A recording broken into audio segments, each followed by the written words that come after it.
پچھلے دنوں ایک 22 سالہ بچے نے 55 منٹ مجھے فون پہ، صرف ماں بہن کی گالی نہیں دی، باقی سب کچھ کیا، اور میں 55 منٹ سنتا رہا، ایک ہفتہ میرے سر کا درد نہیں گیا۔ 55 منٹ، اور 22 سال کا ان پڑھ نوجوان وہ بکواس کرتا گیا کرتا گیا کرتا گیا کرتا گیا، اور میں 55 منٹ میں سنتا ہی رہا۔ ہر تھوڑی دیر بعد میں کہتا بیٹا کو ٹھنڈے تو ہو جاؤ، کوئی ہنس کے تو دکھا دو، کوئی آؤ کوئی پیار محبت کی بات بھی کر لیں۔ آخر میں جا کر کہنے لگا ایک بات ہے کہ آپ کا صبر بہت بڑا ہے، آپ نے مجھے بہت برداشت کیا۔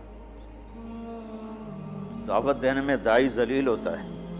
جس کو دعوت دی جا رہی وہ اس کو ہم احترام دیتے، عزت دیتے۔ شرابی آ رہا ہے ہم عزت دے رہے ہیں، جواری آ رہا ہے، زانی آ رہا ہے، سود خور آ رہا ہے، تشریف لائیے بیٹھ جائیے۔ تو تیسری بات یہ چاہتا ہوں کہ آپ کا تبلیغ میں جانے کا جو جذبہ ہے وہ نبیوں والا ہو۔ یہ بات کے جذبے بنے ہیں، پڑھانے بیٹھ جاؤں، پڑھنے بیٹھ جاؤں، کتاب لکھوں، کوئی کہیں ممبر پہ بیٹھ جاؤں، کہیں خطابت پہ بیٹھ جاؤں، کہیں درس قرآن مل جائے، کہیں دارالافتاء مل جائے، یا کسی شیخ کا مرید ہو جاؤں تو مجھے خلافت مل جائے اور میری پیری مریدی بھی چل جائے، یہ بہت بات کے جذبے ہیں۔ میرے نبی اور صحابہ تھا کبھی عرش پر کبھی فرش پر، کبھی ان کے در کبھی در بدر، غم عاشقی تیرا شکریہ میں کہاں کہاں سے گزر گیا، کہیں راستوں میں تنہا کہیں ہوں ورود صحرا،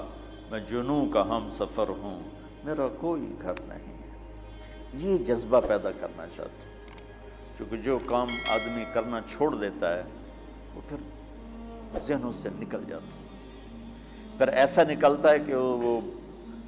بھولنا بھی۔ اب میں بے شمار حدیثیں بھول چکا ہوں، اللہ کا فضل ہے پاکستان میں سب سے پہلے حدیث کی نص کو بیان میں اللہ نے میرے ذریعے سے پیش کروایا، ورنہ کوئی عالم حدیث حضور نے فرمایا کہ جو 5 وقت نماز پڑھے گا اس کے گناہ معاف ہو جائیں گے، اس طرح تو بیان ہوتی تھی، لیکن اس کو اس کی نص کے ساتھ من قام رمضان ایمانا و احتسابا غفر له ما تقدم من ذنبه۔ اور یہ میں نے نا، یہ ہے بات 82 میرا بیان تھا لاہور مرکز میں فجر کے بعد، تو اس کے بعد میں بیٹھا ہوا تھا تو دو بالکل نہیں وہاں نہیں، ادھر مترا والی میں اجتماع تھا، تو میرا بیان ہوا عصر کے بعد، مغرب کے بعد مولانا نذر الرحمان صاحب، تو میں مسجد میں بیٹھا تھا تو دو بالکل ان پڑھ بوڑھے آپس میں تبصرہ کر رہے ہیں، پنجابی تھے، یارو مولوی بچہ جو ہے یہ تو حدیثاں ہی پڑھی گیا، حدیثاں ہی پڑھی گیا، وہ اتنا اثر لے رہے تھے اس کا، قرآن ہی پڑھی گیا، حدیثاں ہی پڑھی گیا۔ تو تمہارے تبلیغ میں جانے کی بشاشت وہ اس کا سبب نص قرآن اور فرمان رسول ہو۔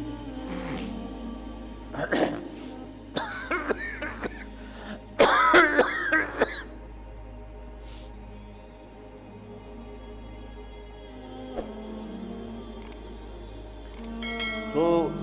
اس لیے میں نے یہ مدارس بنائے کہ اللہ میرے ذریعے سے ایک ایسی نسل تیار کر دے میرے دنیا سے جانے سے پہلے جن کو علم میں رسوخ ہو، علم ذوق،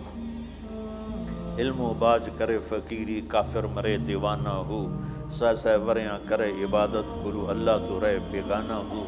یہ سلطان باہو رحمۃ اللہ علیہ کا فرمان ہے کہ علم کے بغیر جو فقیری کرتے ہیں تو دیوانہ ہی ہوتے ہیں، پاگل ہوتے ہیں۔